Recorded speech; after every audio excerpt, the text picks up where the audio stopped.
महाराज जी राधे राधे। आपके चरणों में कोटि कोटि प्रणाम। महाराज जी, प्रभु ने सृष्टि की रचना कर दी, परंतु दुख की रचना क्यों की? प्रभु ने सृष्टि की रचना नहीं की, प्रभु सृष्टि बने हैं। वासना वासुदेवस्य वासितम भुवनत्रयम् सर्वभूत निवासोस्मि वासुदेव नमोस्तुते। भगवान ने अपनी इच्छा प्रकट की। वेद कहता है एकोहम बहुश्यामा, और वही फैल गया जड़ चैतन्य के रूप में। बस तुम्हें दुख इसलिए मिल रहा है कि तुम भूल गए हो, अपने स्वरूप को भूल करके मानव देह को मैं मान करके भोगों में विचरण कर रहे हो, मनमानी आचरण कर रहे हो। तो प्यारे, खेत में बमूल बो और दाग छुहारा पाओ, कभी ऐसा हुआ है कि भाई बोया तो था बमूल लेकिन दाग छुहारा खाने को मिले? अगर आपके कर्म बिगड़ गए तो अवश्य में भोक्तव्यम कृतम कर्म शुभाशुभम। भगवान ने दुख की रचना नहीं की है, भगवान ने तो सुख की रचना की है। तुम भगवान के अंश हो तो देखो लिखा ईश्वर अंश जीव अविनाशी चेतन अमल सहज सुख राशि। तुम्हारा स्वरूप सुख राशि है, तुम्हारे स्वरूप में अभाव है ही नहीं, और शरीर कभी पूर्ण हो ही नहीं सकता। ये कामनाएं ही कामनाएं। तो शरीर में मैं को स्थापित करने के कारण अपने स्वरूप को भूल गए, इसलिए अब दोषारोपण होने लगा कि भगवान ने ऐसा क्यों किया। हो कौन तुम? हम आपसे पूछें आपका परिचय, आप कौन हो, तो आप क्या उत्तर दोगे? प्रभु के अंश। उसको क्या भाव है? सच्चिदानंद है वो तो। नैनम छिंदन्ति शस्त्राणि नैनम दहाति पावका न चैनम क्लेदयन्त्यापो न शोषयति मारुतः। अग्नि की ताकत नहीं उसे जला दे, किसी दिव्यास्त्र की ताकत नहीं उसे छेद दे, वायु की ताकत नहीं को उड़ा दे, जल की ताकत नहीं, फिर उसको दुख कैसे हो सकता है?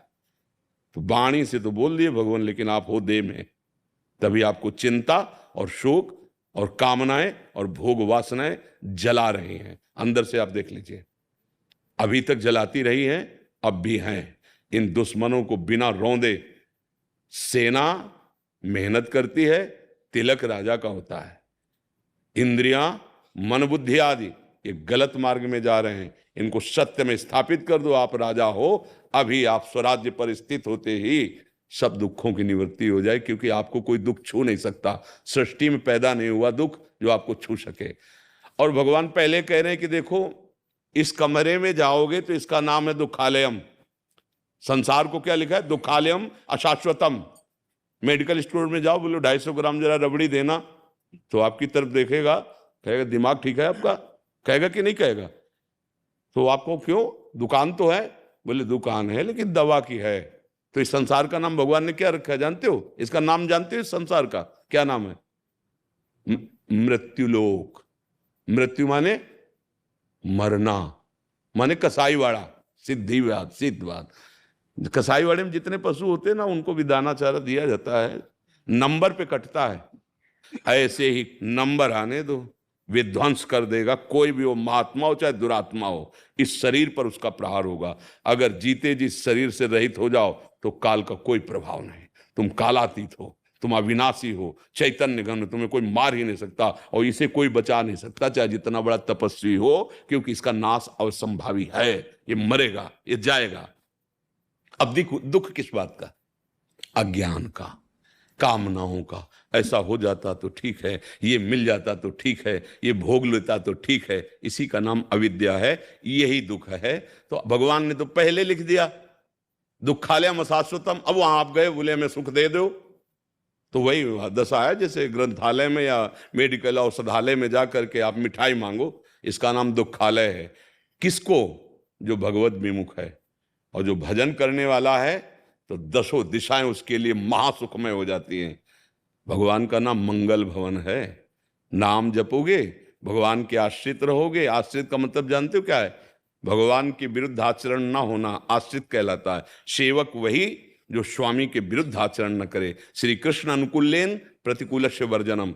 अब आपको कोई दुख हो तो बताओ, हमें कोई दुख है क्या? दुख किसको होता है? मन को होता है। और मन हमारा जहां ठिकाने में लगना चाहिए। ठाड़े बैठे परे उताना, कबीर काहे हम राय ठिकाना। ठिकाने पे है पक्का, न मृत्यु का भय है न रोग का भय है, और किसी का कोई भी चाह नहीं, भय नहीं। ऐसे मस्त रहते हैं। क्यों? क्योंकि मन प्रभु ने ले लिया।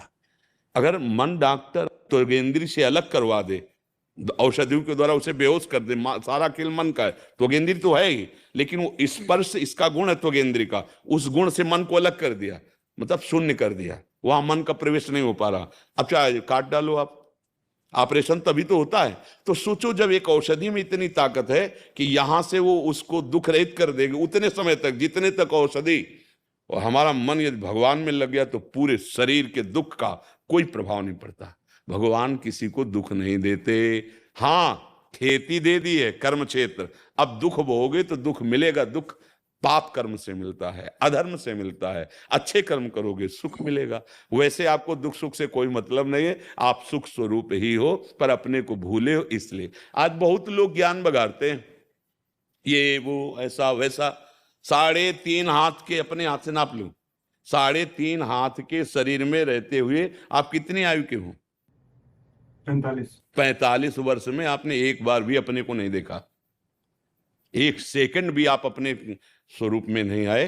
दर्पण से देख के इसी को अपना मानते रहे स्वरूप, क्योंकि स्वरूप में होने पर नेत्र, दृष्टि, वाणी, चाल, स्थिति, वचन वो होता है। जैसे डॉक्टर होता है ना, पीलिया होती है तो उसको बताने की जरूरत नहीं, पीलिया वो नेत्रों से देखता है, जवान देखता है, दवा निश्चित कर देता है। ऐसे ही भगवत प्राप्त महात्मा की दृष्टि से पता चल जाएगा कि हाँ कहाँ स्थिति है। अब तो कितना ज्ञान है, क्या ज्ञान है। बहुत बड़ा मकान होता कि भाई 2-4 किलोमीटर में है तो हम आज तक ढूंढ नहीं पाए, 3.5 हाथ का शरीर है और इसके अंदर आप हैं, और ये आप हैं नहीं। आप कौन हैं? जब इतना ही नहीं आप अपने को नहीं जान पाए तो क्या ब्रह्म को जानोगे, क्या भगवान को पाओगे, क्या जानोगे। जैसे हो ना, बहुत बुद्धिमान, बहुत शास्त्रवेत्ता, तो हमको केवल इतनी बात बता दो कि शरीर में रहते हुए एक बार भी आप अपने से मिले, अपने को देखा? नहीं, वहां देखा लेंगे, दर्पण में देखा, इसको माना अपना। बस यही भूल मिटाने के लिए ये अध्यात्म मार्ग है। और जिस दिन अपने को जान जाओगे उस दिन भगवान को जानना नहीं पड़ेगा।